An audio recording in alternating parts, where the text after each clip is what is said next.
après ce petit quart d'heure clermontois. Donc je vous propose de commencer cette journée d'études.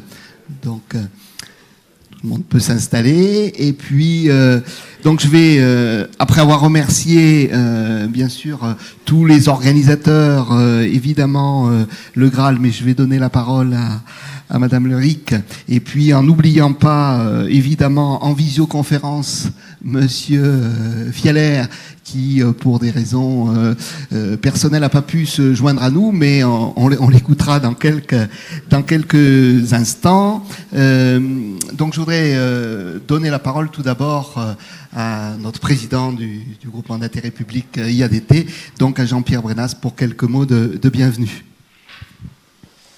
Merci Laurent, merci monsieur le directeur. Voilà, mesdames et messieurs, bonjour et bienvenue à l'Institut d'Auvergne du développement des territoires. Peut-être que ce micro marche très bien.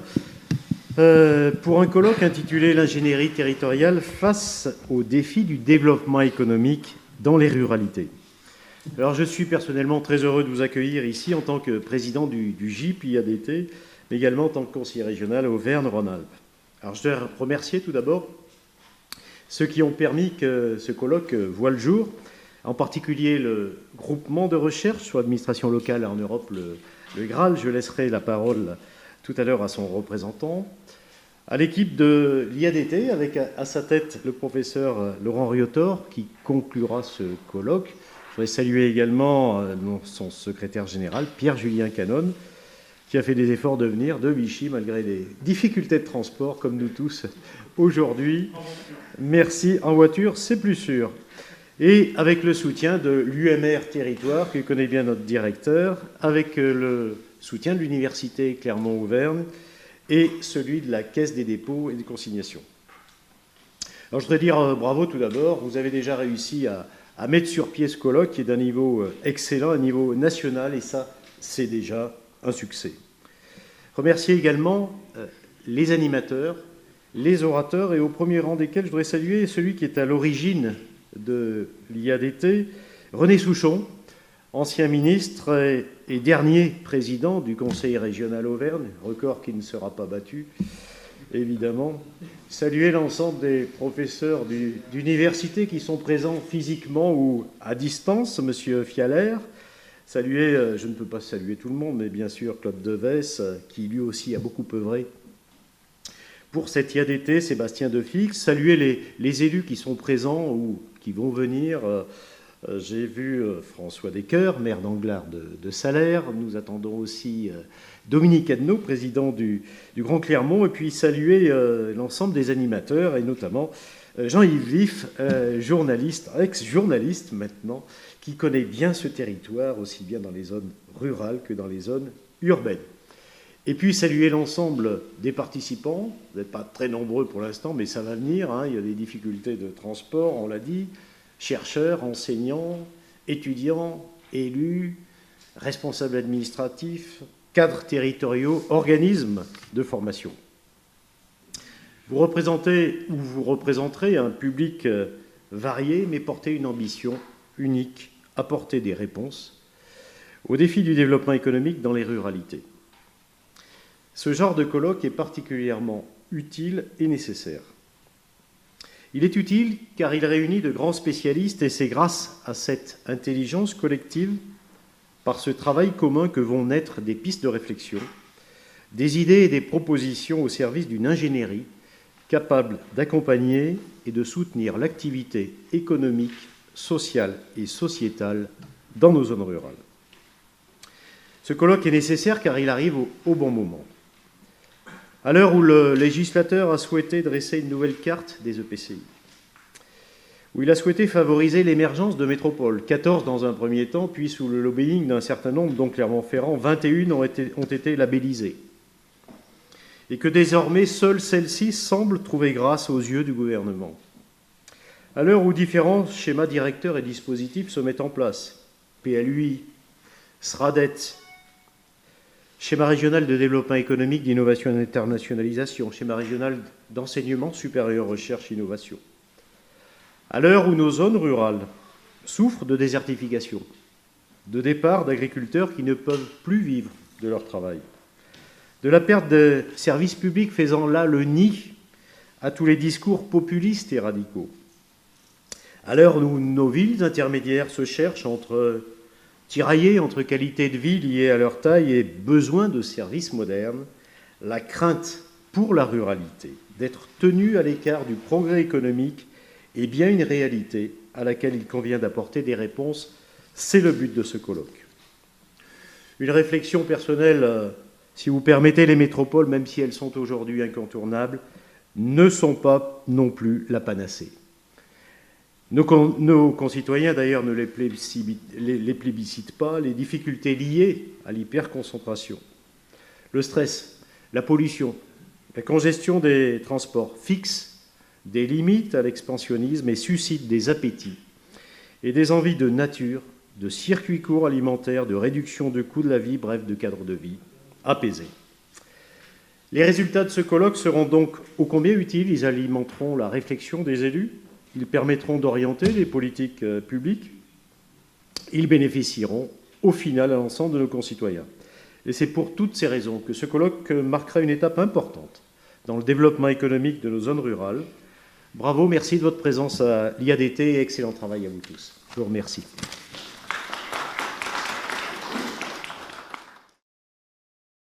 Je suis ravie d'être ici.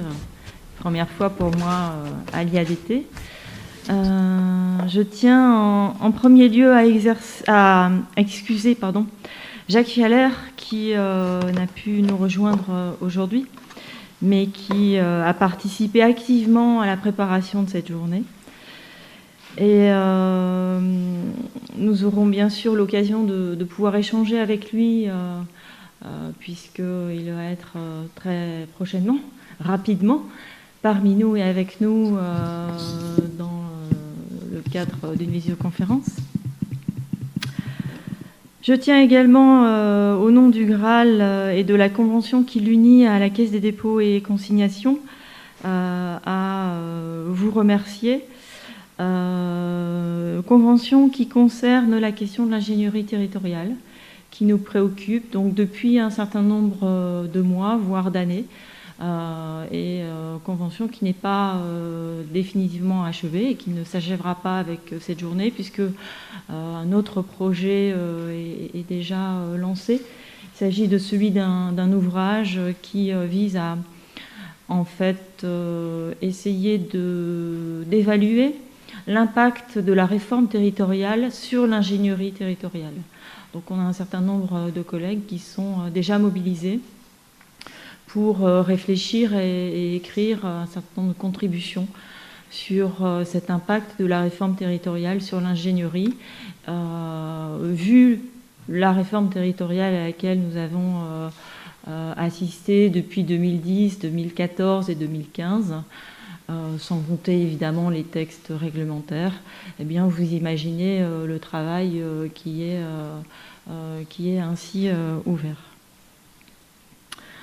Je remercie sur ce point bien évidemment la Caisse, comme on l'appelle, comme les connaisseurs l'appellent, d'appuyer et de soutenir nos recherches, car c'est vrai qu'aujourd'hui, de toute façon, on le sait très bien, et en définitive, ça ne date pas d'hier, on ne peut pas faire de recherche sans un certain nombre de soutien logistique, et la Caisse nous aide sur un certain nombre de ces points.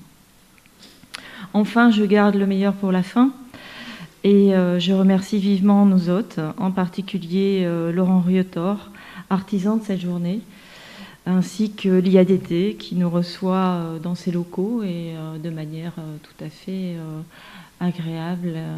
Et je vous souhaite une très bonne journée. Merci. Merci. Bien, mais donc sans plus tarder, je propose de commencer par donc la première, on va dire, session plénière sur les grands enjeux stratégiques de promotion du développement territorial en milieu rural. Et donc, je vais appeler notre modérateur Claude Devès et puis les quatre intervenants de cette première plénière, donc Franck Chéniaud, la Caisse des dépôts, Jacques Fialaire, je ne l'appelle pas, mais je sais qu'il est là, ainsi que son collègue Abdelhamid Habidi, et puis François Descoeurs. Donc, bonjour, mesdames, messieurs, merci d'être présents aujourd'hui dans cette maison de l'Institut d'Auvergne du développement des territoires. Je vois qu'elle est toujours dynamique. Il se fait aussi beaucoup de choses avec les universités ayant participé à la fondation de l'IADT. Tout cela me fait plaisir de voir la pérennité et la continuité de ce projet, qui était un projet original et dont l'originalité se maintient. Cela dit, je suis chargé un peu dans cette première partie de journée de jouer le rôle du modérateur, en fait de celui qui tient le chronomètre, peut-être pas à la minute près, mais qui a pour vocation de rappeler aux différents participants qu'ils ont 15 minutes pour intervenir, pour présenter leur communication. Nous avons donc jusqu'à 10h45 pour le moment de la pause café. Apparemment, tous les participants sont là. Franck Chéniaud de la Caisse des dépôts et consignation, mon ami François Descoeurs qui est également présent, et notre ami Jacques Fialaire et Abdelhamid Habidi qui sont présents grâce au progrès de la technologie et notamment grâce à l'équipement high-tech de l'IADT qui avait été notamment voulu par le président de la région, René Souchon, à l'époque, d'en faire un bâtiment équipé des dernières technologies pour justement permettre, depuis Clermont-Ferrand, où on n'accède pas forcément très facilement, d'être en relation avec l'ensemble de la France et aussi avec le monde. Monsieur Chéniaud, je vous laisse la parole pour votre intervention. Comment construire des stratégies opérationnelles en complément de stratégies de planification? On vous écoute. Merci beaucoup. Je me mets là puisque j'ai préparé quelques diapos pour traiter cette question. Pour vous dire, oui, moi donc je vous parle depuis une institution qui s'appelle la Caisse des dépôts et consignations, qui a beaucoup de fonctions, qui est un organisme financier évidemment, qui accompagne les collectivités dans leurs projets. Mais moi j'ai un rôle plutôt de conseil dans cette maison. Je suis plutôt du genre consultant. Donc j'aide les élus locaux depuis quelques années déjà à élaborer des stratégies de développement économique. Et j'interviens plus particulièrement dans les territoires ruraux, ce qui m'a, je dirais, obligé quasiment à théoriser un petit peu ma pratique pour trouver une ingénierie adaptée à ces problématiques et à ces territoires, parce que finalement, le constat que moi j'ai dû faire assez vite, c'est que peut-être l'ingénierie et puis l'imaginaire, même je dirais, la culture du développement économique qu'on a en milieu urbain, finalement, ne répond pas directement aux problématiques du secteur rural. Donc, quelques considérations, voilà, c'est celle que je commençais à faire en préalable à ce que je vais vous dire, c'est-à-dire en fait vous parler de la pratique que j'ai développée, que j'ai appelée l'économie régénérative. Parce qu'il faut bien donner un nom aux choses, sinon c'est toujours un peu compliqué d'expliquer dans le détail. D'abord, le premier considérant, si vous voulez, que je vais vous donner, mais je ne le démontrerai pas, mais c'est pour vous dire que c'est un peu un parti pris qui sous-tend la démarche, mais parce que finalement je m'y suis confronté assez vite quand j'ai voulu accompagner des territoires ruraux. C'est qu'au fond, l'aménagement ne fait pas le développement, quoi. Voilà. Certes, il y contribue, certes, on va pas, je ne vais pas vous dire que quand on n'est pas un territoire aménagé, quand on n'est pas un territoire doté d'infrastructures, ça facilite les choses. Non, bien sûr qu'il en faut. Mais ça ne suffit pas, quoi. Ce n'est pas ça qui impulse, qui crée le développement. Moi, j'ai vu des tas d'endroits très bien desservis par des 2x2 voies, avec des belles zones d'activité vides. Bon. Donc il y a autre chose qui est nécessaire pour impulser. L'aménagement, il peut sans doute être beaucoup plus efficace quand on est dans des périodes de croissance ou quand on est dans des zones de déversement naturel de la croissance d'agglomération ou de métropole. Effectivement, les aménagements sont des réceptacles qui permettent d'accueillir de l'activité. Mais en dehors quand il s'agit peut-être d'être plus à l'impulsion, on voit bien la limite que peut avoir ce type d'ingénierie finalement du développement. Alors le deuxième point, c'est la question de l'élaboration stratégique, puisqu'on a parlé de dialogue entre les stratégies opérationnelles et la planification. Alors pourquoi on opère cette distinction? Parce qu'au fond, j'avais écrit sous forme de billet d'humeur une fois un article sur un blog qui disait les territoires ruraux, des territoires peu enclins à décliner. Peu enclins à décliner parce que trop souvent, je crois, on leur demande de décliner des orientations stratégiques qui sont prises à d'autres niveaux, alors qu'ils sont certainement justifiés, fondés. Mais souvent, ces territoires-là, je veux dire, ils ne se sentent pas comme première vocation de décliner des objectifs. Ils se sentent comme première vocation d'administrer, de développer leur territoire. C'est ça leur vocation. Et ensuite, sur la base de ce qu'ils ont élaboré comme stratégie, ils rencontrent des stratégies plus descendantes avec lesquelles ils sont en dialogue. Mais leur point de départ, le point de départ de l'élaboration stratégique dans un territoire rural, en général, ce n'est pas la déclinaison des objectifs des autres. Voilà. Donc, il y a aussi ça à remettre en perspective. Et je trouve que du coup, ça pose une question à laquelle je ne répondrai pas évidemment. C'est comment on peut concevoir cette ingénierie de la planification comme quelque chose qui vient un cadre de soutien à l'initiative, quoi. C'est-à-dire quelque chose qui soit fait pour faciliter, accompagner, amplifier des initiatives qui sont de stratégie locale et régionale. Locale, pardon, et pas justement dans des niveaux plus étendus. Bon, voilà quelques considérations préalables. Je voulais rappeler aussi des éléments de contexte, parce que le président en a parlé en introduction, hein, on a beaucoup focalisé la réflexion économique sur les métropoles, mais au fond, dans l'évolution du contexte même du développement économique, je trouve qu'il y a des éléments qui sont plutôt favorables aux ruralités.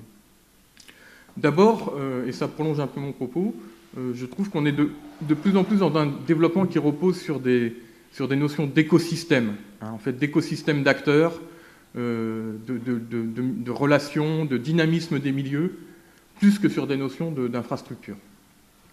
Alors je dis plus que, évidemment, c'est pas tout l'un ou tout l'autre. Hein. Alors c'est Jean Viard, je crois, qui avait cette formule, le soft attire le hard. Hein. C'est particulièrement illustré pour les ménages, où c'est finalement toute une série d'aménités qui amènent les gens à se fixer. C'était dit hein, aussi en introduction, la recherche de qualité de vie. Mais ça vaut tout autant pour les entreprises et les entrepreneurs. Une économie qui est aussi, je dirais, de plus en plus une économie des temps libres, en fait. Hein, on voit, par exemple, si vous pensez aux réseaux sociaux sur Internet, un peu la pointe de l'économie en ce moment, c'est quand même une économie qui a vocation, qui repose sur le fait que vous avez du temps libre pour échanger, pour construire des choses avec d'autres individus, pour collaborer, pour diffuser de l'info, etc. Donc il y a tout cet aspect d'évolution de l'économie qui donne des nouveaux pans économiques qui me semblent aussi pouvoir être des opportunités pour le secteur rural. Autre évolution, on est de plus en plus sur des recherches d'effets de connexion pour les entreprises plutôt que sur des recherches d'effets d'agglomération. Alors les effets d'agglomération, on les connaît. Mais par exemple, il y a des tas d'activités, à partir du moment où elles sont bien connectées, elles peuvent se mettre un peu partout. Logistique, tous les métiers qui sont liés au télétravail. J'ai mis production d'énergie parce que souvent j'ai constaté, moi, dans les territoires, que ce qui compte pour placer des panneaux solaires, au fond, c'est à quelle distance on est de la connexion au réseau. C'est ça qui fait l'économie du projet. Pareil pour le biométhane, ce qui compte, c'est à combien de distance vous êtes d'un point d'injection dans le réseau. Donc c'est la connexion qui finalement est plus importante que l'effet d'agglomération. Et puis enfin, l'avantage différenciatif plutôt que l'avantage comparatif.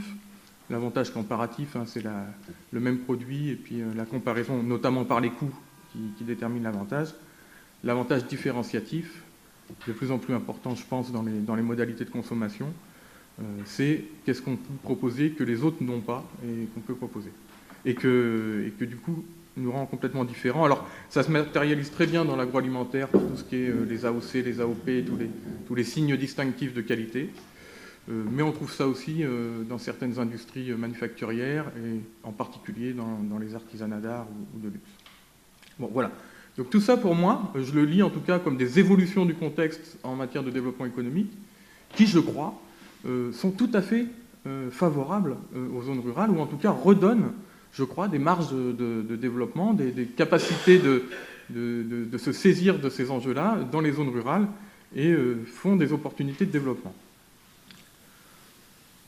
Alors, une ingénierie donc à réinventer pour relever le défi du développement économique rural. L'idée, c'est que justement, pour pouvoir sortir un peu d'une logique aménagiste et saisir ces évolutions de contexte pour construire des stratégies de développement rural, il faut une ingénierie qui soit un petit peu adaptée. Donc moi, je vais vous parler de ce que j'ai fait, c'est-à-dire les démarches de régénération économique. J'ai développé ça quand j'étais dans un service de la Caisse des dépôts qui s'appelle Mairie Conseil, peut-être que vous en avez entendu parler. Et en gros, c'était une variante thématique sur la base de ce que faisait Mairie Conseil pendant longtemps, les autodiagnostics participatifs. Alors c'est un peu jargonneux, mais au fond, ça veut simplement dire exactement ce que ça dit. Autodiagnostic participatif. Donc c'est plutôt que d'être des consultants qui font le diagnostic et qui livrent les conclusions aux élus, nous, on travaillait en faisant faire le diagnostic par les élus et en faisant participer l'ensemble des conseillers municipaux à l'échelle intercommunale à ces phases de diagnostic. Donc des démarches qui embarquent parfois 60, 80, 100, 120 élus locaux qui réfléchissent ensemble sur l'avenir de leur territoire. Et donc quand on est dans cette logique de faire faire plutôt que de faire, on est obligé de pousser vraiment la réflexion sur la méthodologie, puisqu'au fond c'est une approche par transfert de méthodologie.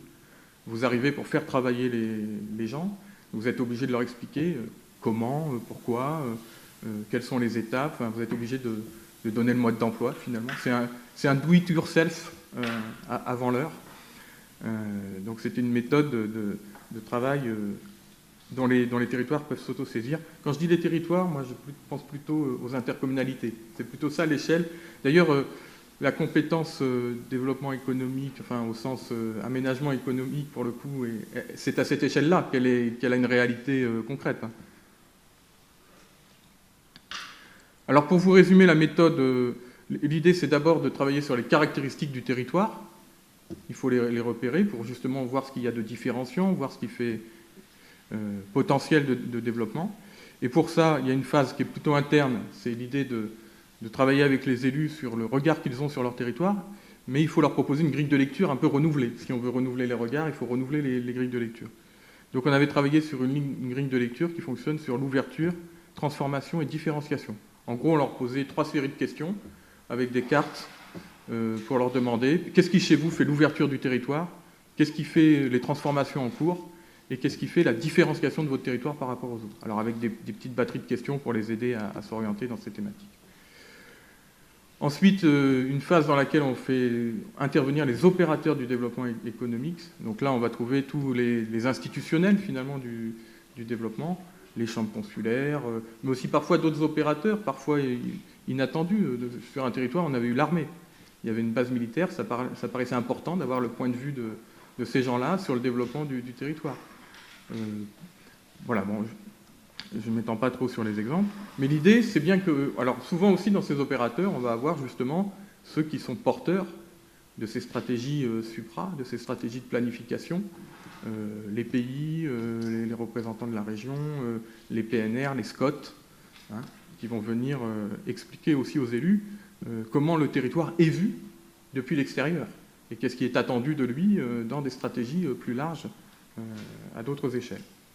Donc ça permet d'établir des caractéristiques pour le territoire. Et au fond, l'idée, c'est de dire, est-ce que ces caractéristiques sont, allez, je vais te faire simple, bonnes ou mauvaises pour le business, quoi, hein, c'est-à-dire d'avoir un regard à travers l'acteur économique qui est l'entreprise, l'entrepreneur, pour se dire finalement les caractéristiques du territoire. Parce qu'on va trop vite aux atouts. Vous savez, on a cette méthode qui est très bonne, hein, force, faiblesse, atout, menace, opportunité. Elle est devenue tellement systématique que finalement elle stérilise complètement la pensée maintenant. Et tout est catégorié très vite, atout, faiblesse. Alors qu'en fait, on ne se demande pas, du point de vue d'une entreprise, est-ce que c'est réellement un atout ou est-ce que c'est réellement une faiblesse? Pour vous faire comprendre, je fais une parenthèse très rapide. Dans une communauté de communes, tous les élus nous disaient la route qui passe, ça coupe le territoire en deux, c'est un désastre, c'est une faiblesse terrible. Quand on les a fait travailler sur des implantations d'entreprises, on s'est rendu compte que le meilleur atout, c'était la visibilité et l'accessibilité que donnait cette route, et que finalement, c'était une opportunité fabuleuse pour installer les entreprises. Bon, voilà. Donc ce qu'on fait, voilà, c'est un jeu de test. Il y a aussi dans cette démarche un côté... maintenant, on appelle ça des serious games. Mais en fait, c'est une mise en situation. Le problème du développement, c'est qu'il faut réfléchir à faire advenir ce qui n'existe pas encore. C'est-à-dire qu'il faut introduire de la nouveauté, il faut introduire de l'imaginaire, il faut introduire parfois de la créativité. Hein. Et donc, une des manières de pousser ça, c'est cette forme de jeu où en fait, on va tester des profils d'entreprise pour voir si les caractéristiques du territoire réagissent positivement, négativement, par rapport à différents types d'activités. Ce qui permet aussi d'ailleurs de voir qu'on peut être très, je dirais, adapté à certains types d'activités et moins bien à d'autres. Donc chercher des effets de différenciation. Et puis bien sûr, on ne fait pas de développement économique sans les entreprises. Hein, donc il y a une phase dans laquelle on envoyait les élus enquêter auprès des entrepreneurs. Les élus allaient interviewer des entrepreneurs, ce qu'ils ne font pratiquement jamais, en tout cas d'une manière aussi systématique et encadrée.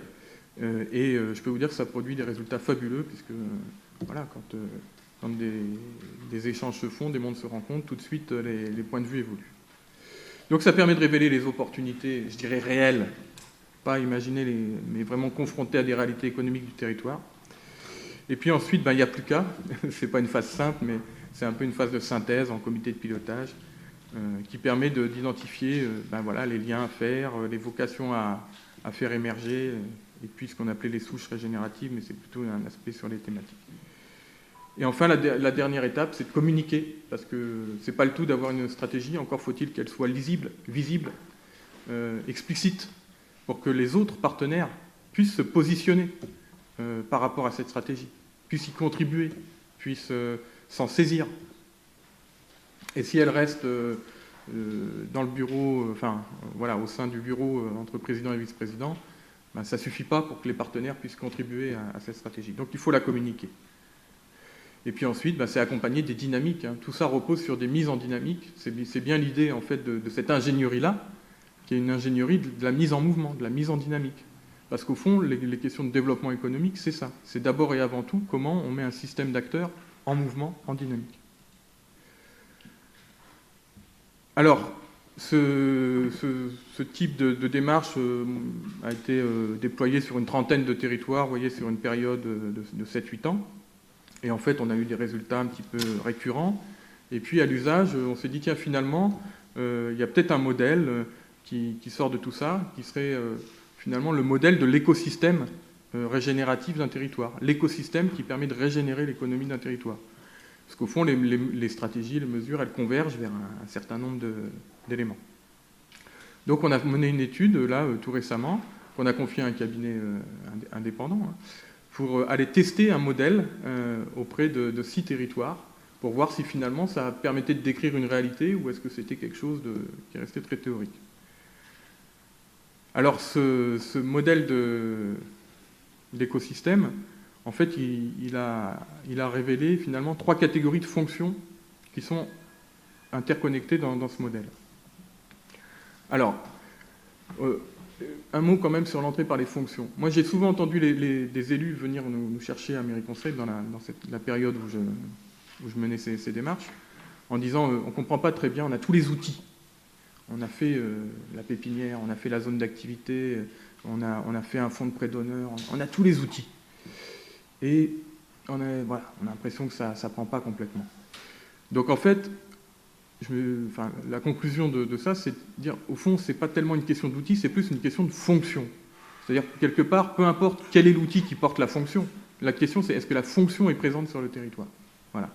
Donc l'idée, c'était de formuler, finalement, quelles sont ces fonctions. Alors, la confrontation avec les 6 territoires a permis de faire le tri dans la dizaine de fonctions qu'on avait proposées. Et on a trouvé 4 fonctions qui sont vraiment au cœur de l'écosystème. On a appelé l'avant-garde, le capteur, l'amplificateur, la thématique. Alors j'explique parce que la terminologie est peut-être pas tout de suite évocatrice, mais l'avant-garde, c'est dire sur un territoire qui fait rentrer les idées nouvelles, qui fait rentrer l'innovation, qui confronte le territoire justement avec des idées un peu novatrices. Dans certains territoires, c'est le musée qui fait ça, parce qu'il invite des artistes et que ces artistes travaillent en collaboration avec des artisans du territoire sur des nouveaux produits. Voilà. Dans d'autres endroits, c'est le centre de formation, parce qu'il fait venir des nouvelles technologies, parce qu'il fait des nouvelles démonstrations. Dans d'autres endroits, ce sera un Fab Lab, mais peut-être pas. Dans d'autres endroits, c'est la pépinière d'entreprise. Vous voyez, c'est comment on va chercher les idées nouvelles, on les fait rentrer sur le territoire. La fonction de capteur, c'est quel est l'endroit où on a un accueil des projets. J'ai un projet de création d'activité, d'entreprise, de développement. Où est-ce que je peux aller trouver un interlocuteur qui va avoir une écoute positive sur mon projet, une écoute positive, et qui ne va pas me demander tout de suite quel est mon business plan, quels sont les moyens que j'apporte. Voilà. Donc ça, c'est la fonction de capteur. L'amplificateur, il est souvent très lié au capteur. C'est cette fonction qui va permettre de développer le projet, alors mettre en réseau avec d'autres entreprises, mettre en réseau avec les financeurs, permettre d'apporter du conseil, de l'ingénierie adaptée, etc. Et la thématique, c'est finalement quelle est un peu la vocation du territoire. Par exemple, dans les 6 territoires qu'on a confrontés un peu au modèle, il y a la communauté de communes du bassin de Ghana avec le naturopole. Et là, la thématique, c'est tout ce qui est la médecine par les plantes. Il y a la communauté de communes du pays de la faïence de Dèvres, où là, la thématique, c'est la faïence. Il y a Saint-Amarin en Alsace, où la thématique, c'est plutôt tout ce qui est l'imprimerie textile. Voilà. Quelle est la coloration? Alors, ça ne veut pas dire que c'est exclusif, hein, évidemment, il n'y a jamais d'exclusive. Mais quand même, quelle est la tonalité, quelle est la coloration qu'on donne à son système? Hop, je me trompe de bouton, excusez-moi. 5 minutes. 5 minutes, c'est parfait. Les fonctions d'ancrage de l'écosystème. Donc, c'est des fonctions qui sont un petit peu autour, mais qui vont en fait assurer, je dirais, l'ancrage territorial de ce fameux écosystème. Et au début, alors, il y a quelques graines. La fonction qu'on a appelée quelques graines, c'est en fait, il y a un petit noyau d'entreprise quand même, ou d'entrepreneurs sur le territoire, qui sont déjà un peu ensemble, qui sont déjà un peu en train de valoriser une thématique liée aux ressources spécifiques du territoire, et qui peuvent être aussi issus d'ailleurs du système capteur-amplificateur, qui ont été accompagnés par des structures, etc. etc. Mais voilà, on part jamais complètement d'une page blanche, hein, il faut identifier ces quelques graines qui peuvent être l'accroche sur le territoire. Un bouillonnement, alors le bouillonnement, c'est la question finalement de, je dirais, l'animation sociale et culturelle sur le territoire.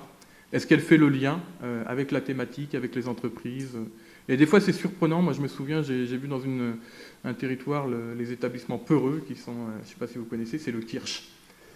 Et en fait, ces établissements-là, ils font venir chaque année du Japon, où ils exportent 80% de leur production, toute une série d'artistes qui viennent mener un festival sur le thème de la cerise. Voilà.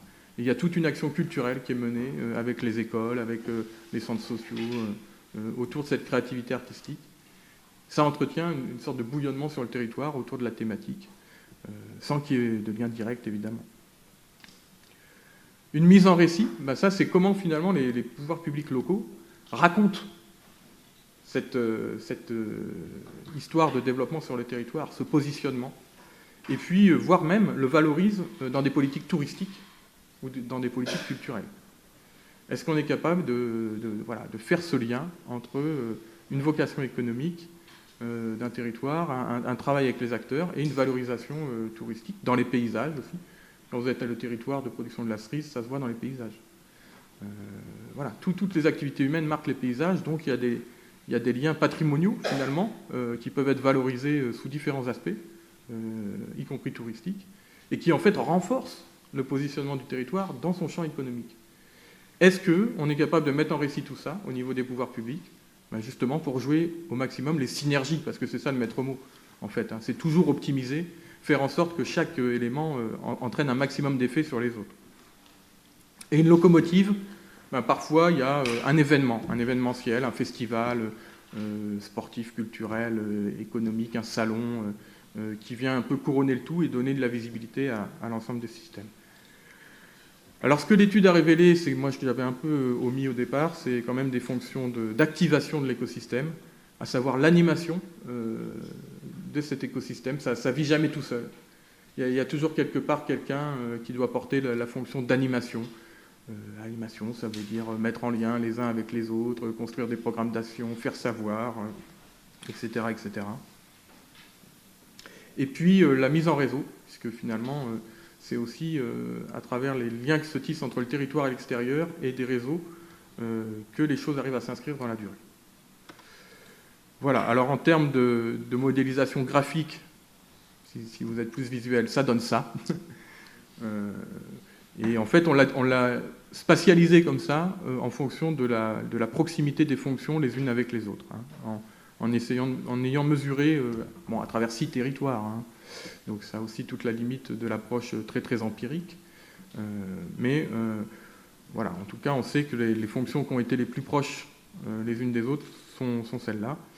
Et donc, à partir de ce regard-là, à partir de ce modèle-là, on peut proposer une autre méthode d'autodiagnostic où finalement les acteurs peuvent s'emparer d'un questionnement en se disant finalement chez moi c'est qui le capteur, est-ce qu'il est présent, est-ce qu'il fonctionne bien, est-ce qu'il est en relation avec les autres, et finalement élaborer comme ça son autodiagnostic et avoir de nouvelles stratégies opérationnelles à développer pour dynamiser son écosystème. Donc actuellement, on commence à utiliser cette méthode dans certaines missions d'intervention qu'on mène auprès des territoires, dans mon activité courante, mais là Et puis il y a quelques travaux de recherche qui ont commencé à se saisir de cette notion, parce que Raphaël Besson était un de ceux qui ont mené l'étude pour la Caisse des dépôts sur ces écosystèmes régénératifs. Je vous ai mis, pour en savoir plus, autant de références bibliographiques que possible. Hein. Donc vous retrouverez un peu ce cheminement dans les différents articles qui sont proposés là, alors qu'ils ont été écrits à différentes époques. Le plus récent est tout en haut, et les plus anciens ensuite.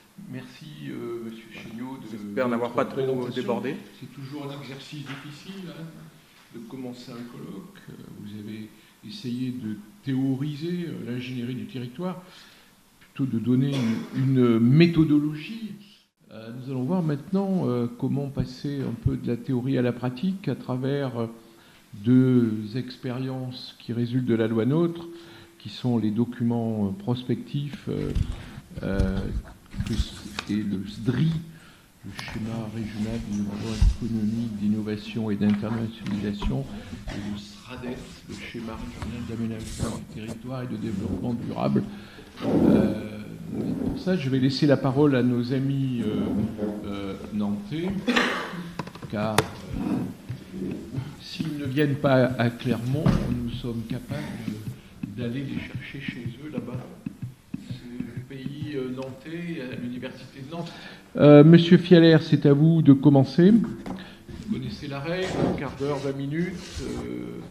Et puis ensuite, votre collègue, Monsieur Abidi, après que vous ayez évoqué les schémas régionaux, nous parlera des SRADET. L'un ne va pas sans l'autre, d'ailleurs, au sens de la loi. Monsieur Fialaire, c'est à vous, cher ami.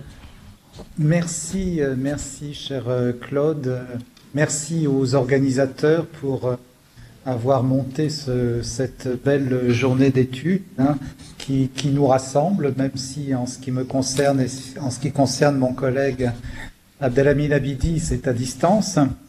Donc, je vais évoquer la place des territoires ruraux dans les schémas régionaux de développement économique, d'innovation et d'internationalisation.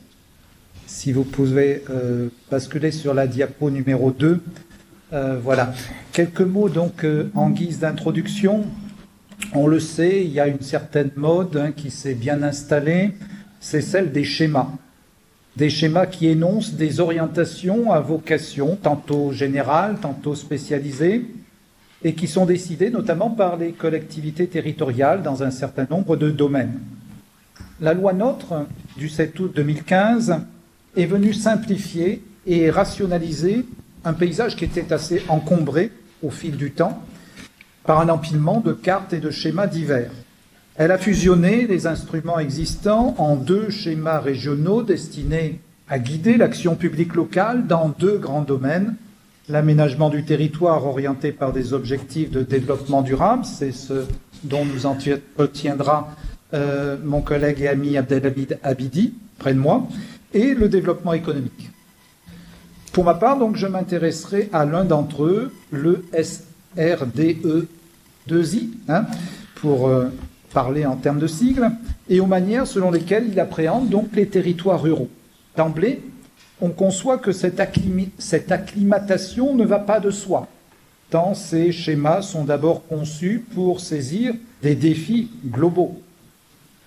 L'exercice est d'emblée téméraire puisqu'il s'agit d'acclimater le droit d'un côté et l'économie politique de l'autre. Et pourtant, les politiques régionales de développement local tendent à surmonter cette opposition initiale. Développement local et décentralisation de l'action économique locale. Voilà effectivement ce qui résulte de la percée de cette notion de développement local réalisée à partir des années 1970 et qui a abouti à valoriser l'action économique des collectivités territoriales. L'idée a fini par s'imposer selon laquelle c'est la région qui doit avoir un rôle de leader, que ce soit au regard de la théorie économique, en termes de seuil dimensionnel, démographique, financier, que ce soit au regard de l'action publique locale. Les schémas, donc, ont pour vocation de réguler l'attribution des aides économiques aux entreprises, c'est la fonction du SRDE2I, et celles-ci peuvent s'entendre comme un bien public local. On s'interroge alors sur le degré de décentralisation optimale, aussi bien du point de vue de l'efficacité allocative des ressources, de l'équité et de l'impact macroéconomique. Cette question demeure sujette à débat, ce qui peut expliquer d'ailleurs l'instabilité du cadre juridique de la planification économique régionale. Du prospectif au prescriptif, c'est toute l'histoire effectivement qui nous conduit vers la naissance des SRDE2I. C'est le dernier avatar d'une mue de la planification régionale. L'encadrement des actions de développement économique des collectivités territoriales et de leurs groupements a un temps été partagé entre l'État et les régions. Je ne vais pas refaire toute l'histoire. Disons simplement que la région a vu ses prérogatives élargies dans un premier temps en cas de recours à ce qui était conçu comme une expérimentation dans la loi du 13 août 2004, dont l'article 1er prévoyait une option pour l'élaboration et l'adoption par le Conseil régional d'un schéma régional de développement économique définissant les orientations stratégiques de la région en matière économique. La région obtenait une délégation de compétences de l'État pour accorder tout ou partie des aides octroyées par l'État aux entreprises. Le bilan de cette réforme est apparu relativement décevant. Est intervenue donc la loi NOTRe. En apparence, elle clarifie la compétence relative au développement économique, et ceci à 2 niveaux. Quant aux détenteurs, il est dit dans la loi, c'est la région qui est la collectivité territoriale responsable sur son territoire de la définition des orientations en matière de développement économique. Au niveau aussi du mode d'exercice de cette compétence qui se réalise doublement, d'un côté par un pouvoir réglementaire, exclusivement détenu par le Conseil régional, qui porte sur la définition des régimes d'aide, prolongé par le pouvoir de décider de l'octroi des aides aux entreprises dans la région. Tout ceci est aujourd'hui codifié dans le Code général des collectivités territoriales. D'un autre côté, il y a la fonction de planification, à laquelle je vais m'intéresser, qui se traduit par l'élaboration de ce fameux SRDE2I, qui, une fois approuvé par le préfet de région, s'impose aux actes des collectivités territoriales et de leurs groupements en matière d'aide aux entreprises. Et ceci dans un rapport de compatibilité. Globalement, ces schémas s'organisent, on va dire, autour d'un diagnostic économique et parfois territorial, des orientations régionales de soutien à des filières, des secteurs d'activité stratégiques et des dispositions qui organisent les relations entre les différentes parties prenantes de la stratégie régionale. Mais en dépit du caractère prescriptif reconnu au schéma régional de développement économique prévu aujourd'hui par la loi, son effectivité réelle est contestée. En 2017, avec un premier recul, il est ressorti un bilan mitigé de la première vague des SRDE2I, à la fois du fait d'une concertation jugée trop bâclée pour parvenir à l'adoption des schémas fin 2016, du fait du caractère trop vague des orientations, peu traduisibles en termes de prescriptions juridiques opposables, et puis aussi de l'absence fréquente de volonté des élus régionaux d'user de leur pouvoir réglementaire. Alors, rêvons un peu. Un songe optimiste consisterait alors à penser que l'appréhension des territoires ruraux dans la planification économique régionale progresse, ou progressera, à la faveur du mûrissement progressif de ce procédé d'action publique locale. Quel lien peut-on établir donc entre territoires ruraux et planification économique régionale? Parler de territoires ruraux nous amène à évoquer la notion de territoire vécu, qui s'est révélée comme étant la seule à même d'embrasser les caractéristiques d'espaces qui sont profondément marqués par l'exode rural, pour une partie d'entre eux, et qui, en tant que notion, a été plutôt consacrée dans les politiques d'aménagement du territoire. Force est de voir que territoires ruraux et planification économique divergent dans leurs caractéristiques respectives. Les premiers, les territoires ruraux, se prêtent mieux à un modelage en termes d'aménagement du territoire qu'à une modélisation économique cartographiée. D'ailleurs, Franck Chéniaud employait le pluriel à propos de la ruralité, il parlait des ruralités. C'est divers, les territoires ruraux. Mais ce constat négatif peut être atténué si l'on examine certains critères retenus dans la loi NOTRe s'agissant de la recomposition des périmètres des intercommunalités. D'où cette question centrale de notre étude. Le législateur a-t-il pris en compte des composantes de la ruralité dans le processus allant de l'élaboration à la mise en œuvre des SRDE2I? Et, si ce n'est le législateur, les acteurs régionaux l'ont-ils fait? On passera à la diapo numéro 3. Mon exposé se développera, comme ceux de la plupart des juristes, en deux parties. La question peut être d'abord abordée sous un point de vue plus général. On se demandera quelle place la ruralité peut occuper dans les paramètres d'une planification régionale économique. Puis, dans un deuxième temps, au-delà, les recherches développées, notamment sur les systèmes interterritoriaux qui maillent agglomérations et espaces ruraux, on en tiendra compte dans le fait qu'elles ont montré l'obsolescence de la traditionnelle vision opposant le centre à la périphérie, l'urbain au rural. Franck Chéniaud s'en faisait écho dans son propos.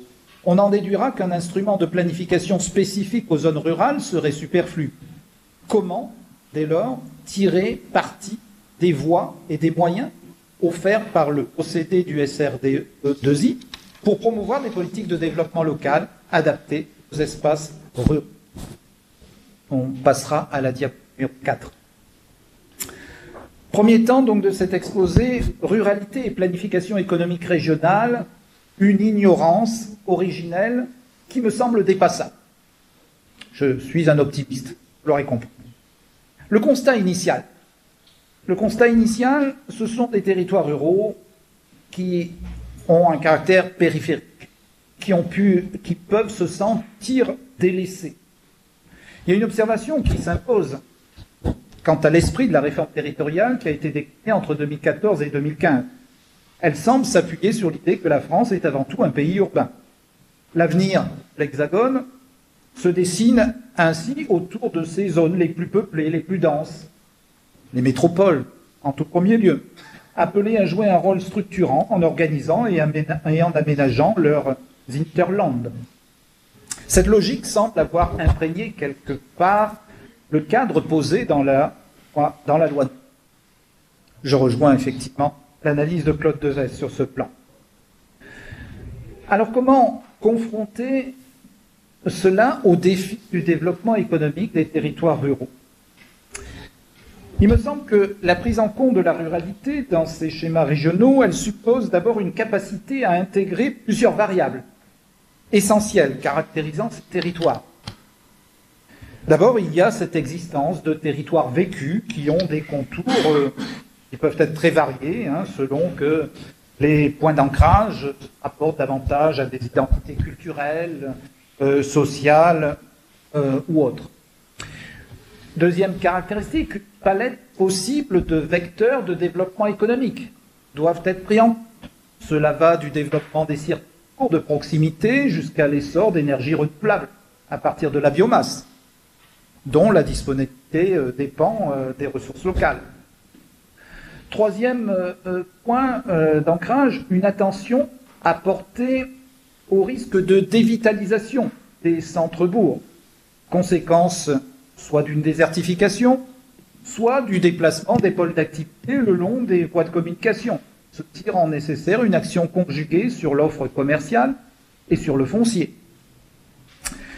Quatrième nécessité, prendre en compte une organisation sociale qui est pénétrée par l'économie sociale et solidaire, qui fait une place substantielle à ces organismes, en favorisant des expériences de collaboration au niveau local.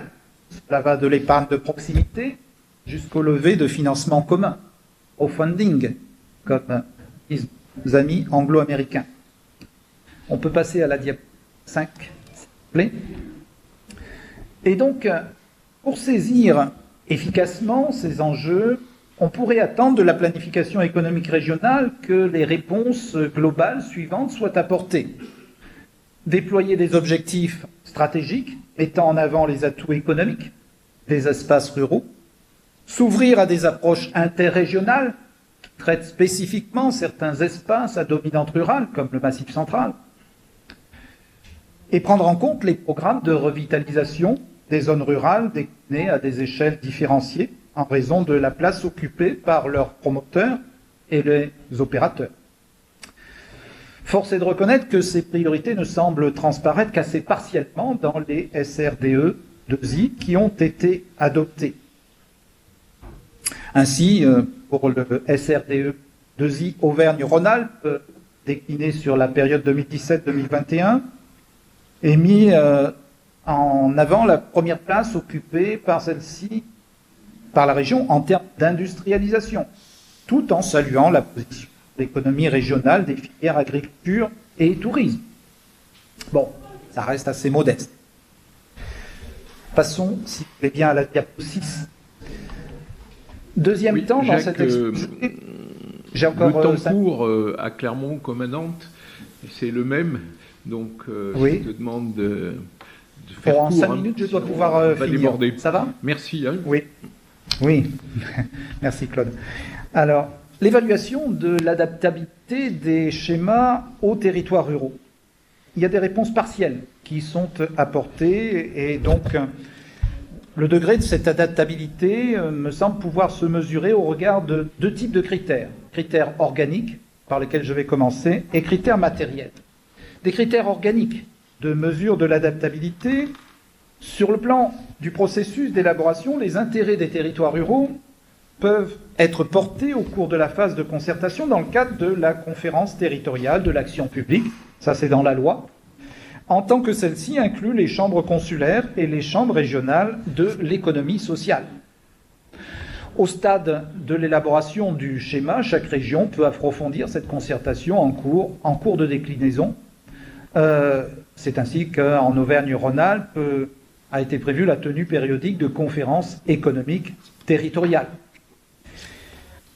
Passons à la diapo 7. Le phasage entre acteurs de cette concertation est en principe garanti par les dispositions de la loi NOTRe. Mais le niveau d'interaction entre les régions et les chambres consulaires varie. Soit on a une option minimale, comme je l'indique sur la diapo, on va travailler en réseau. C'est le choix qui a été retenu en région Auvergne-Rhône-Alpes. Soit on va matérialiser, ce qui est dans la loi d'ailleurs, une obligation de compatibilité des stratégies des chambres régionales, des chambres de commerce et d'industrie, des métiers et de l'artisanat avec le schéma régional. Cela reste à vérifier effectivement dans la réalité d'application des schémas.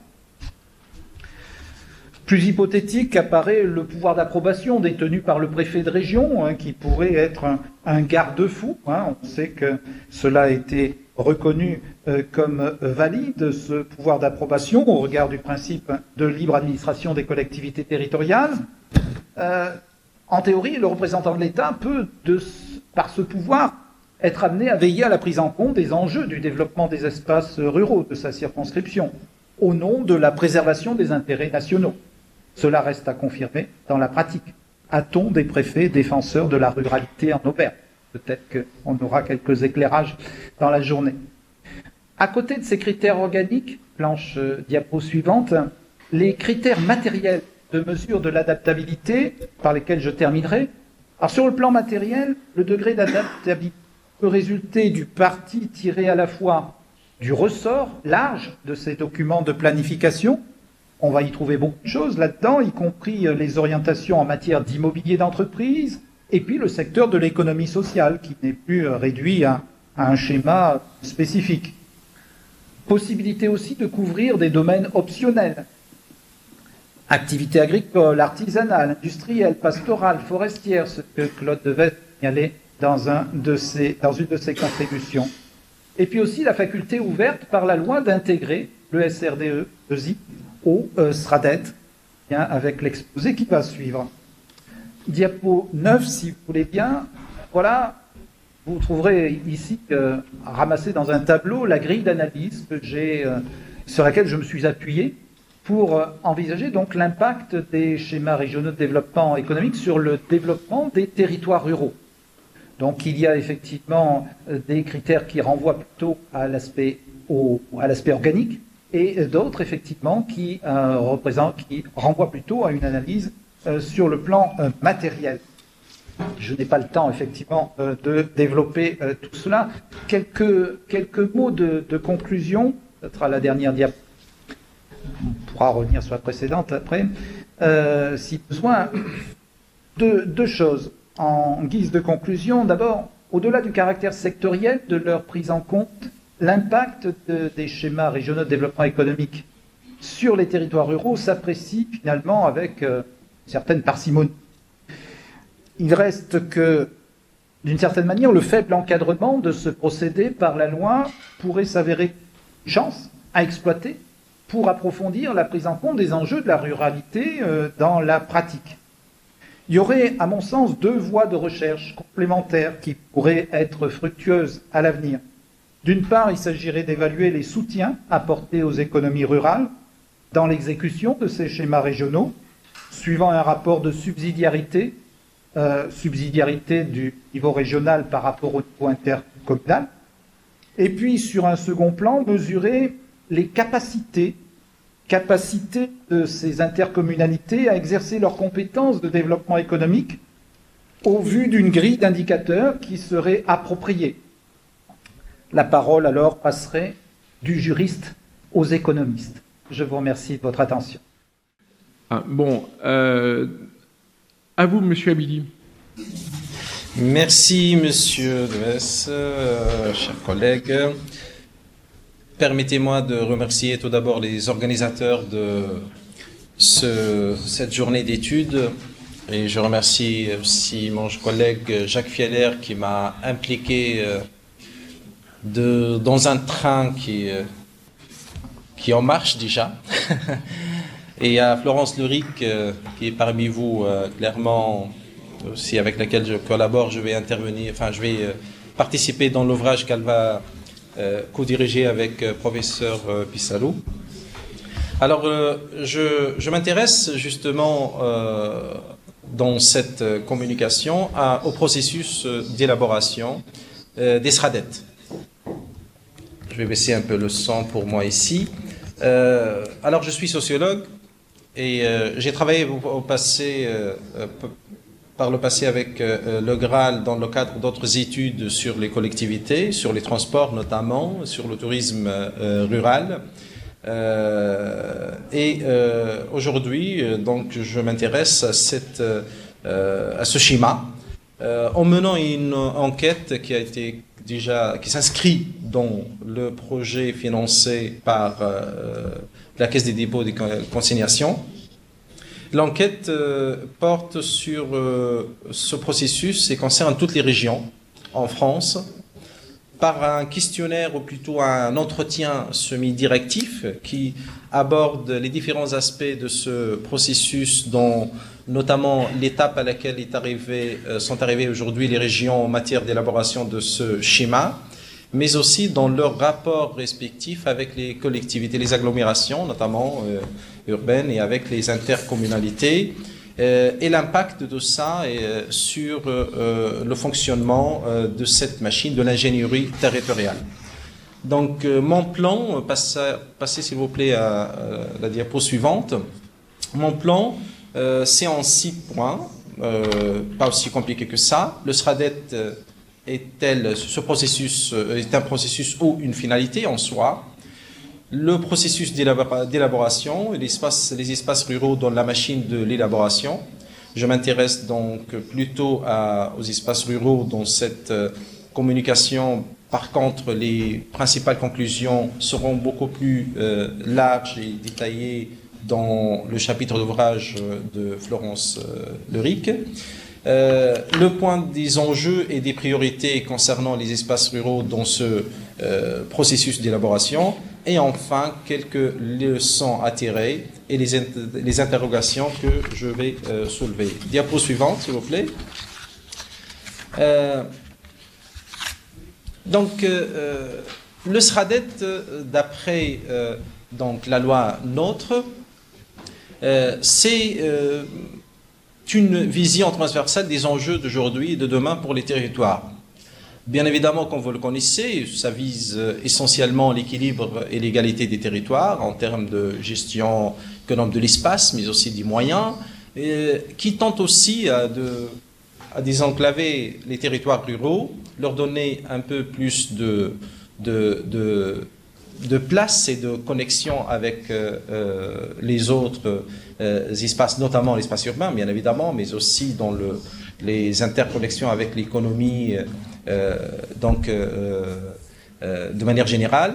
L'habitat, la maîtrise de l'énergie, les infrastructures de transport, et puis la lutte contre le changement climatique qui concernait les espaces ruraux sont concernés de manière directe, et notamment la protection de la biodiversité, la question de l'eau et la gestion des déchets. Bien évidemment, le SRADET serait à la fin composé de 3 volets. C'est un rapport d'objectifs stratégiques pour chaque région, et puis un fascicule de règles générales dont elles doivent déjà élaborer dans les premières étapes. Certaines régions sont en cours de le faire, et puis avec des annexes. Il faut dire, d'après l'examen de ce processus et d'après les visions de différentes équipes dans les régions par rapport à l'élaboration de ce schéma, il s'avère bien évidemment, et ça va de soi, c'est plus qu'évident, que c'est un processus. Plutôt, c'est un processus à ajuster en permanence, c'est-à-dire parce qu'il faut trouver l'équilibre entre les différentes facettes de composant ce schéma, mais aussi entre les différents partenaires et acteurs engagés dans ce processus, au regard des transformations affectant les territoires, qui ne sont pas des transformations figées, parce qu'elles sont en permanence en changement, et avec des enjeux différents qui s'ensuivent, bien évidemment, de ces transformations. Diapo suivante, s'il vous plaît. Le processus, à ce stade-là, parce que cette enquête, elle est menée auprès des 13 régions, en partie fusionnées, bien évidemment, comme vous le connaissez, mais le retour jusque-là sur cette enquête, il y en a 4, de manière, ça veut dire sur papier, et le reste des informations que j'ai cherchées, c'était sur les sites des différentes régions, parce qu'ils ont rendu public donc les PV des concertations en cours, et c'est pour ça que je me base à peu près sur 8 régions, 4 sous format de papier et 4 sur leur site. Donc, cette enquête révèle que à ce stade, toutes les régions n'ont pas atteint le même niveau d'avancement. Ça veut dire, bien évidemment, il y a des régions très en avance et d'autres pas encore. certaines régions encore dans la phase de concertation, d'autres dans l'élaboration de fascicules. Certaines ont déjà mis en place des règles générales dans ce fascicule. Et certaines autres sont encore dans la phase des états des lieux. Le processus de concertation est engagé pratiquement partout, dans toutes les régions. Et de manière générale, le SRADET, pour la plupart de ces acteurs régionaux, donc c'est un outil, bien évidemment, d'aménagement. Et ça, vous le savez déjà que c'est un outil d'aménagement sur le long terme qui essaie de croiser d'un côté le développement économique, certes qui est le moteur de croissance et de valorisation des territoires, mais aussi en croisant tout ça avec la démarche environnementale, ce qu'on appelle le développement durable, bien évidemment, dans les différents aspects qu'elle traite. Il affecte aussi cet outil, notamment la manière directe des rapports entre les villes et les territoires ruraux. Par conséquent, il y a des enjeux, bien sûr, et c'est hyper intéressant, sachant que, si vous me permettez un regard de sociologue, cette question des territoires ruraux et de la paysannerie de manière générale a été traitée dans l'œuvre colossale quand même de Henri Mandras, que vous connaissez, c'est un grand sociologue spécialiste, mais aussi dans d'autres travaux. C'est une crise en fait, quelque part, de la modernité. Je cite au passage un dernier ouvrage de Alain Touraine, Nous, sujets humains, et dans lequel il dit que les modernisateurs sont en train de détruire la modernité. Et là, par rapport à la vision sur les territoires ruraux. Diapo suivante, s'il vous plaît. Les espaces ruraux, donc, leur place dans cette machine d'élaboration, parce que je dirais machine, entre guillemets, parce que, quand même, c'est une machine qui fonctionne différemment d'une région à l'autre, et puis il y a beaucoup d'aspects parfois techniques, mais aussi politiques, des enjeux politiques. Comment donner plus de place au développement des espaces ruraux dans l'élaboration des SRADET? Il semble que, bien évidemment, les régions n'ont pas les mêmes atouts, n'ont pas les mêmes enjeux, n'ont pas les mêmes potentialités. Donc, l'économie rurale est fondée sur des atouts importants comme le tourisme ou l'agroalimentaire, et ça s'avère pour certaines régions assez important. Et donc, le montage occupe une place quand même centrale. L'égalité des territoires urbains et ruraux ne se limite pas, il semble, aux stratégies de développement, mais elle couvre aussi la manière dont les habitants des montagnes sont entendus. Donc, c'est les processus de concertation. Il y a des régions qui ont mis, par exemple, comme la région Occitanie, dans son programme Occitanie 2040, elle a mis en place le Parlement de la montagne, qui donnera la parole aux habitants et aux acteurs de l'économie montagnarde, concernant tous les secteurs, bien évidemment, confondus, de l'agroalimentaire, de l'industrie, le tourisme, l'artisanat, mais aussi le thermalisme. Donc ce Parlement, il est fonctionnel, il y a des choses qui sont rendues publiques et ça a l'air fonctionner très bien. Il y a d'autres logiques utilisées, par exemple, comme l'unification du rural et de l'urbain via de grands projets transversaux, projets porteurs, on appelle ça comme ça, pour la région Occitanie notamment, adopté pour l'Auvergne et plutôt Rhône-Alpes, dans votre région, là-bas, le programme d'ambition Territoire 2030. Et dans la même région, Auvergne et Rhône-Alpes, par exemple, on trouve ce dispositif bonus ruralité, destiné à financer justement des projets, ces projets porteurs pour les communes de moins de 2000 habitants, qui, d'une enveloppe de 60 millions d'euros. La diapo suivante, s'il vous plaît. Là, je viens pour évoquer un certain nombre d'enjeux dans le cadre de ce processus d'élaboration. La plupart des régions considèrent quand même que les objectifs transversaux de ce schéma et d'autres schémas, comme celui que notre ami et collègue Jacques Fialer vient d'évoquer, le CRDE2I, et le SRADET. Il y a bien évidemment la question notamment d'emploi, mais aussi combiner au mieux le développement et l'aménagement durable des territoires ruraux.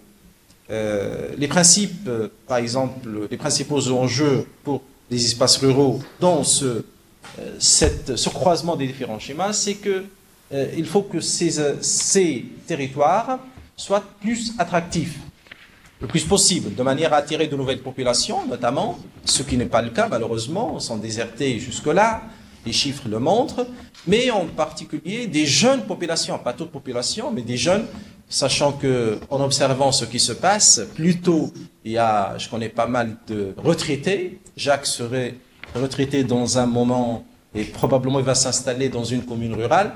Il faut plutôt attirer des populations jeunes, économiquement actives, pour justement exploiter ces potentialités rurales. Des espaces de fonction multiples, par exemple la recherche d'équilibre entre l'économique, l'écologique et le social. Et ça, c'est dans les territoires ruraux, on trouve justement beaucoup de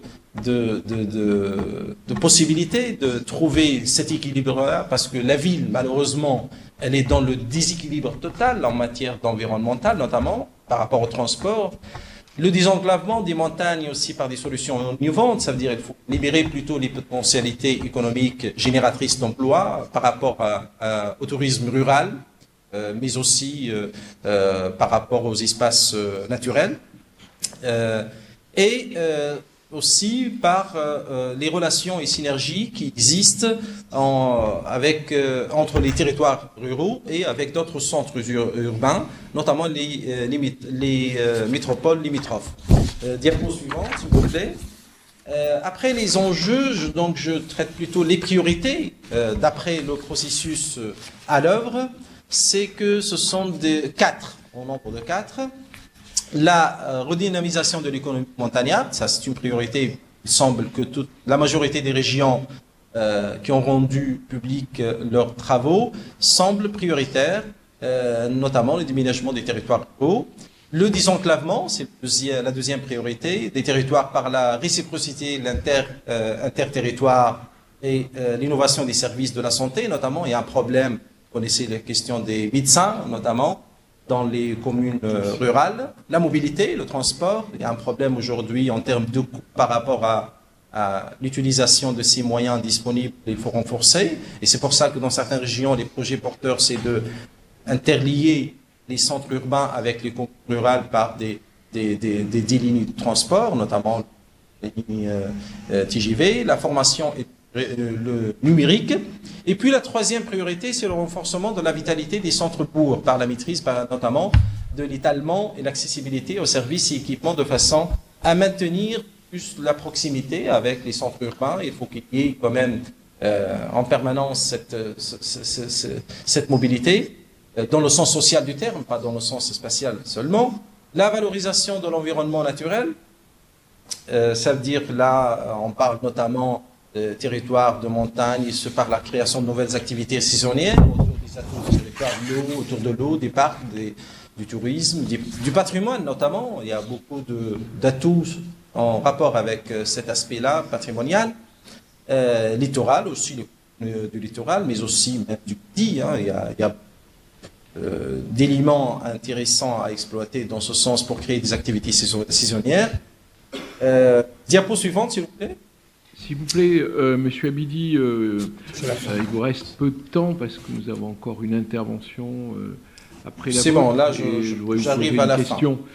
Voilà, j'arrive à la fin. Les leçons à tirer de cette enquête. D'abord, l'aménagement du territoire, il semble que sur une échelle rurale est souvent très variable d'un bassin à l'autre.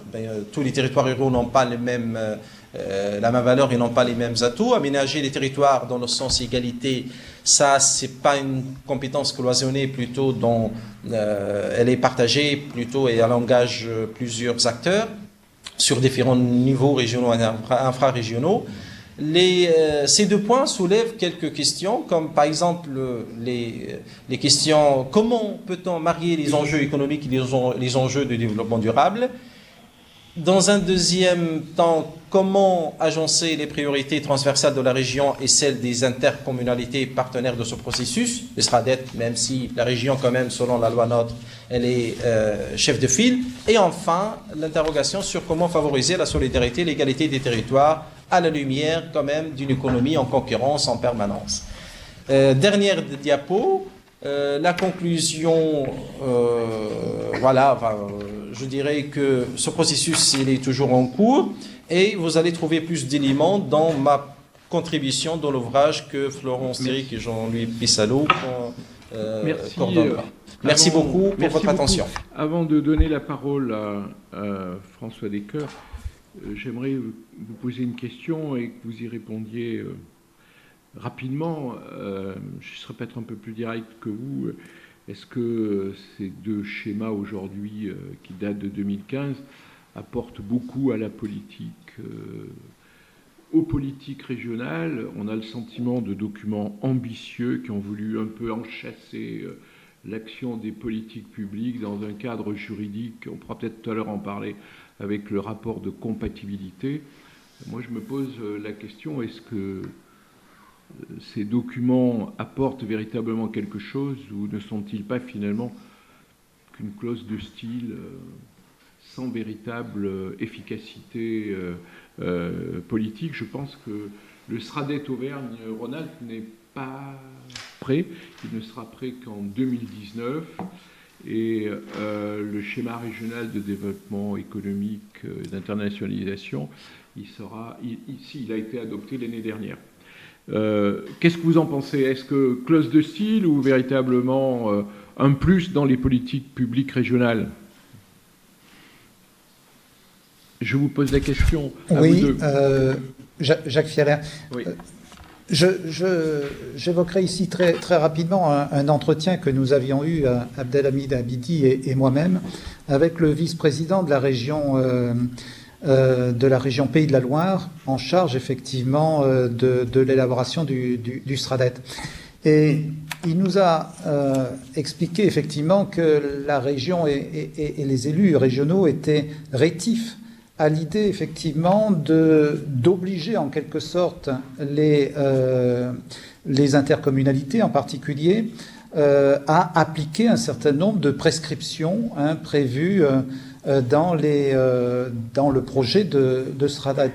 Donc les élus régionaux semblent eux-mêmes effectivement assez partagés, voire rétifs sur cette potentialité donnée dans la loi d'effets prescriptifs donnés au SRADET.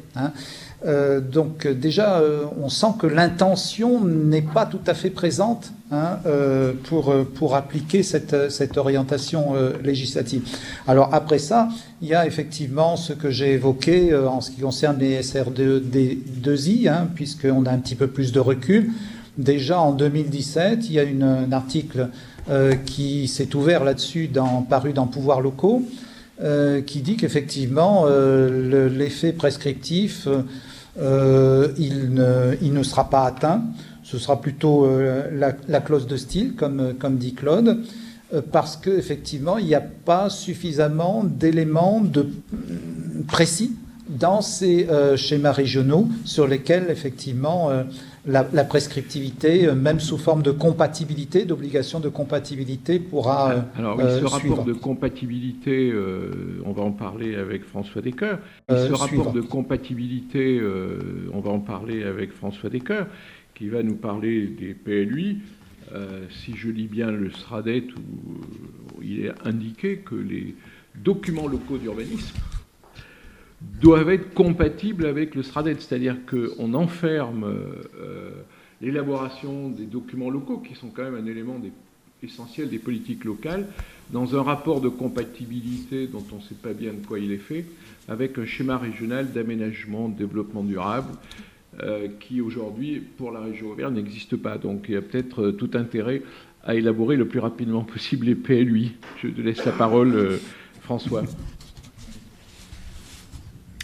Merci Jacques, merci Monsieur Abidi de votre intervention.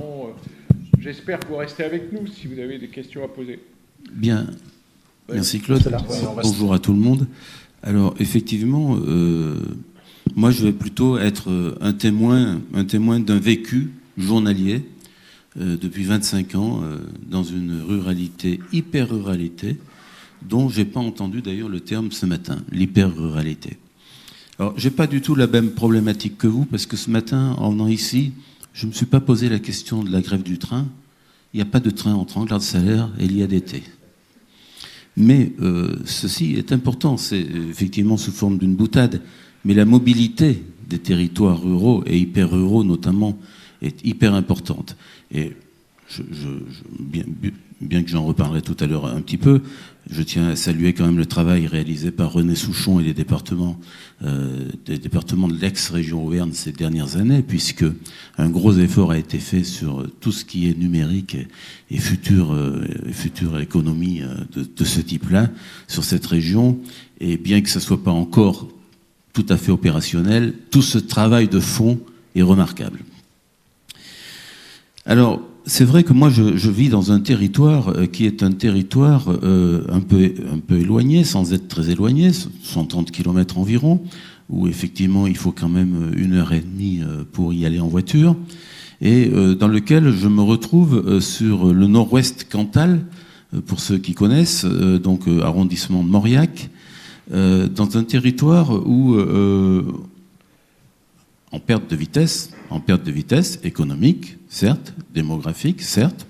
Hier, j'étais avec l'agence de l'emploi qui me disait, de Mauriac, qui me disait, mais monsieur Decker, nous, on n'est pas mauvais parce qu'on a 5% de chômeurs aujourd'hui, ce qui est quand même formidable. Mais bon, après discussion, il s'avère que les chômeurs qui auraient pu être inscrits sont plus sur le département, sont partis ailleurs. Effectivement, c'est un peu là la conséquence de la chose, si vous voulez. C'est qu'effectivement, on a un territoire absolument remarquable. Alors, ne pensez pas dans mes propos que je suis pessimiste, parce que je pense que tout ce que je vous dis, c'est une chance extraordinaire pour nous de créer quelque chose de nouveau par rapport à tout ce que l'on voit apparaître. Alors, tout ça, c'est extrêmement lié à la planification territoriale. Alors, effectivement, je suis aussi professionnel de l'urbanisme. Je n'exerce pas dans mon département où j'ai des fonctions politiques, pour être tranquille. Mais la planification territoriale et les plans locaux d'urbanisme intercommunaux, voire plans locaux d'urbanisme tout court, voire carte communale, voire règlement national d'urbanisme, sont très importants. Ma communauté de communes, 27 communes, 7 communes qui ont un document d'urbanisme à peu près. 27 communes, 9400 habitants, la plus petite commune, 40 habitants, que René Souchon connaît bien. Vous voyez, on ne peut pas raisonner de la même façon. On ne peut pas raisonner de la même façon. Comment expliquer aux élus du jour au lendemain qu'il est important de faire un plan local d'urbanisme intercommunal? C'est excessivement compliqué. Déjà, ils ne savent pas ce que c'est qu'un plan local d'urbanisme. Ce n'est pas du tout péjoratif par rapport à mes collègues, puisqu'on a d'excellentes relations, heureusement. Mais bon, il y a déjà un travail de pédagogie qui est très important. Et là, je parle bien d'hyper-ruralité à nouveau. On n'est pas à Vermenton, on n'est pas à Chanona, on n'est pas dans la ruralité périurbaine. On est un petit peu plus loin. Tout à l'heure, j'entendais parler de la France périphérique. Bon, j'aime pas trop ces images, mais on est un peu quand même sur le périphérique de tout ce qui se passe. Et c'est là, mais c'est ce que je dis, c'est souvent une opportunité et une chance que nous, les élus, on doit pouvoir saisir. Alors, c'est vrai qu'au niveau des plans locaux d'urbanisme, au niveau de la planification territoriale, il est important d'avoir quelque chose. Il est vrai aussi que les lois françaises, aujourd'hui, ne font pas de distinction dans le code de l'urbanisme par rapport à ce qui peut se passer à Clermont-Ferrand, à Aurillac ou à Anglade-Salaire, commune de 830 habitants. Il est vrai que là, il y a probablement quelque chose à faire, et moi je me bats beaucoup avec l'Association des maires ruraux de France, Vannick Berberian, le président, que vous connaissez peut-être pour certains, et qui a un bon sens rural. Je pense qu'il est là important d'agir et de voir ce que l'on peut faire sans opposer la ruralité et l'urbanité. Il n'en est pas question du tout, au contraire, mais de trouver des complémentarités, de trouver ce que d'ailleurs la Caisse des dépôts, dans un de vos documents, vous appelez le territoire coopératif. C'est le sens exogène de l'opération. Et je pense que c'est important. Alors, en plus, si vous voulez, en dehors du fait que les documents d'urbanisme ne peuvent pas s'appliquer par mimétisme d'un endroit à un autre. Quelqu'un a dit dans les intervenants qu'effectivement, dans les territoires ruraux, il y avait une variété extraordinaire de territoires qui étaient tous différents les uns des autres. Et il faut s'adapter. Et c'est là la richesse de la chose, que ce soit par le système laboratoire, soit par le système pépite, dont vous parlez aussi beaucoup, et dont j'aime beaucoup votre approche. Bon, mais on ne peut pas trouver le système pépite partout, c'est-à-dire effectivement la pépite sur un territoire qu'on peut développer parce qu'on a l'opportunité d'avoir quelque chose d'assez extraordinaire. Mais bon, le fait est que ça ne peut pas s'appliquer par mimétisme, et le code de l'urbanisme, néanmoins, si on l'applique, il est comme ça. Alors, il n'y a pas que ça. Il y a aussi le fait que quand vous vous retrouvez en hyper-ruralité, à qui vous vous adressez pour faire un document d'urbanisme? Vous vous adressez à un bureau d'études, bien évidemment, vous en trouverez toujours, même s'il n'est pas trop sur le département, mais ce n'est pas suffisant. Il faut ce qu'on appelle des personnes publiques associées.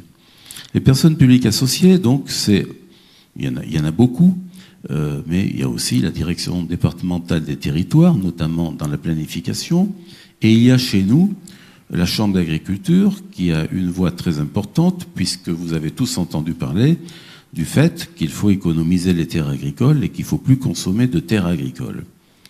Alors, on est tous conscients qu'il ne faut plus effectivement consommer de terres agricoles ou exagérer dans le sens des terres agricoles, mais il est vrai que cette approche aussi chez moi en hyper-ruralité n'est pas la même, même quand vous en parlez aux agriculteurs, quand vous leur dites « attention, tu vas trop consommer de terres agricoles », effectivement, ce n'est pas la même chose que si je dis ça à un agriculteur de Vermonton.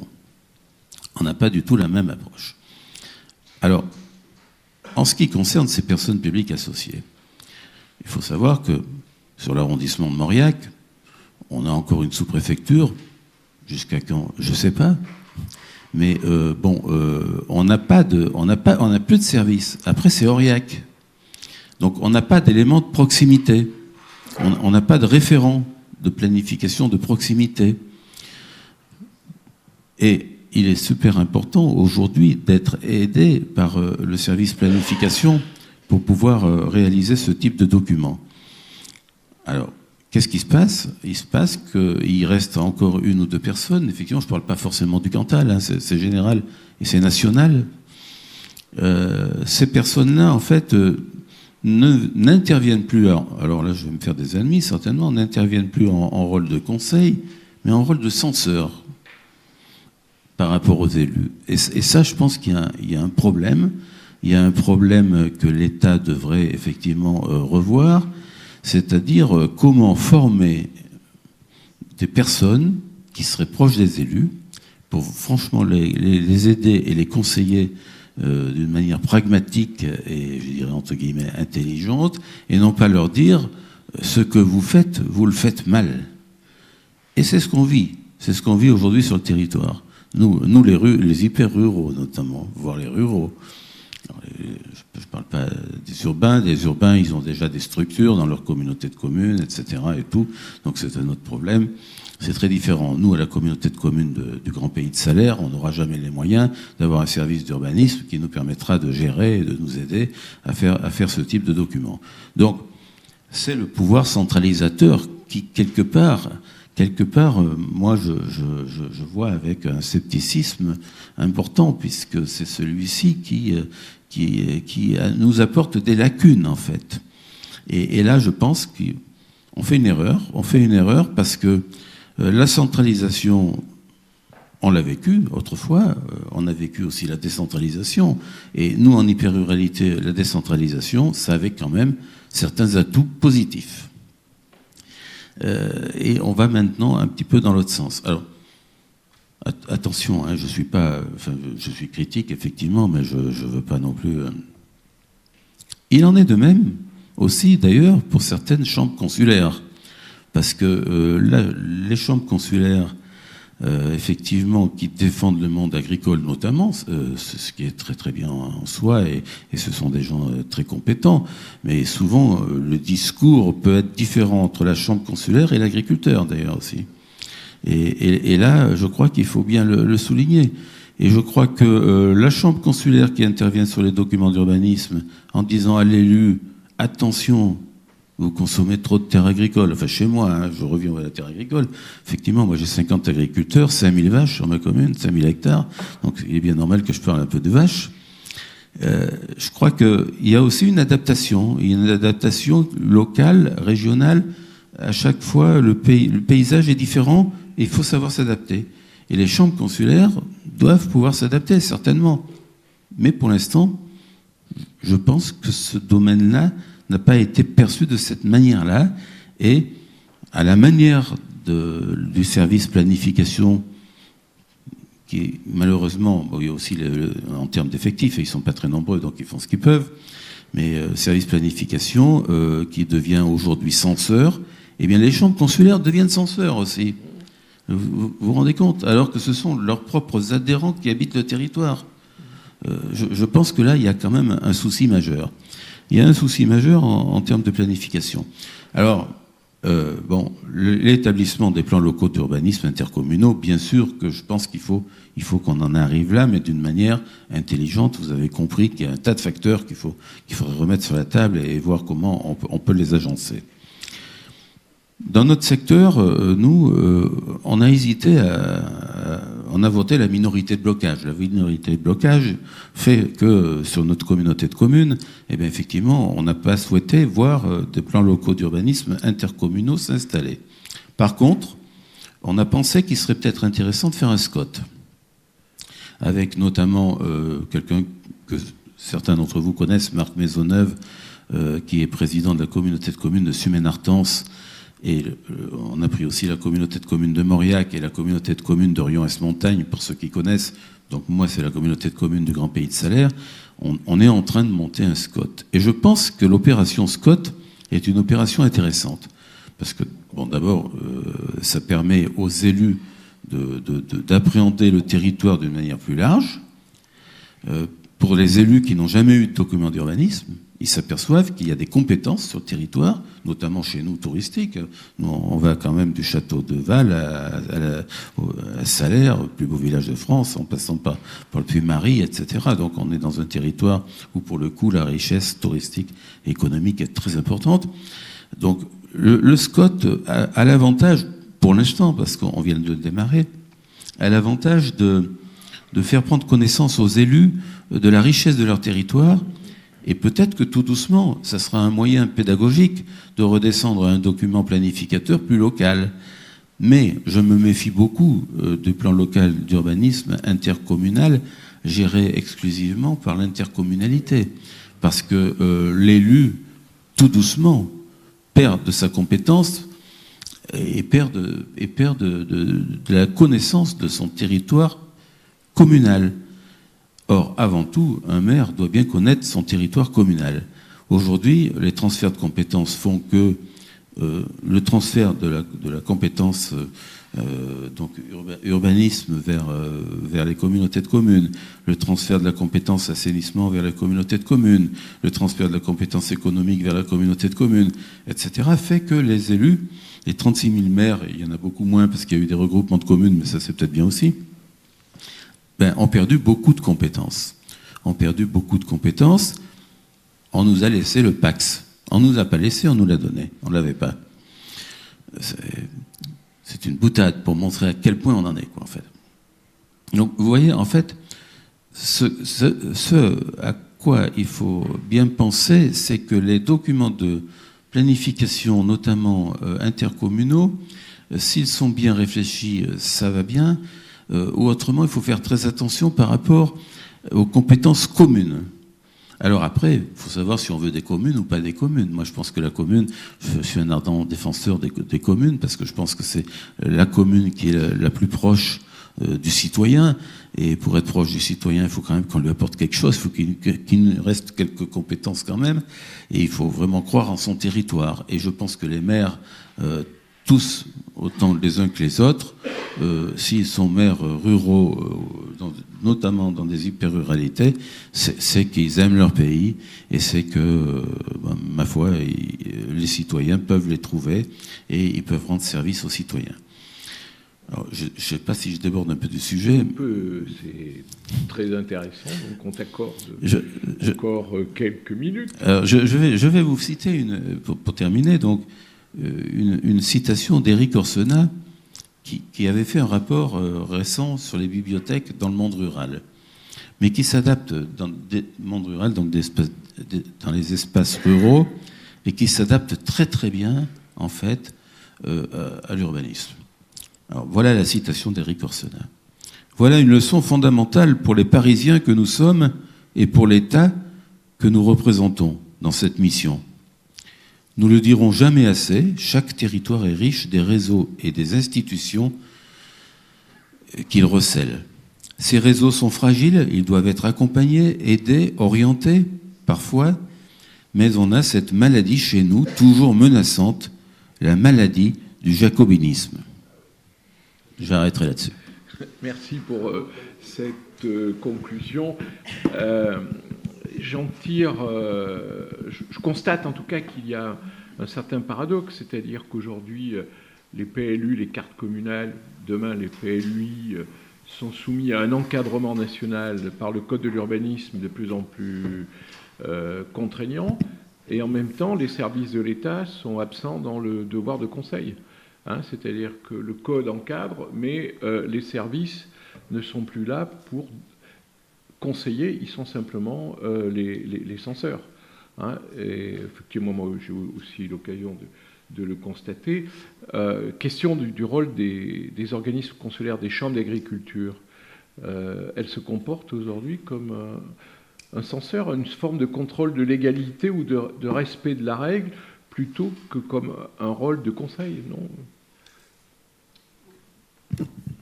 Quand on fait un document d'urbanisme, PLU ou PLUI, on passe devant une commission qui s'appelle la CDPNAF, qui est la commission départementale de consommation des espaces agricoles, etc.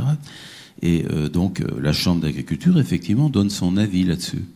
Donne son avis, mais c'est un avis qui est un avis, ils disent, oui, assez censeur, en fait, assez censeur.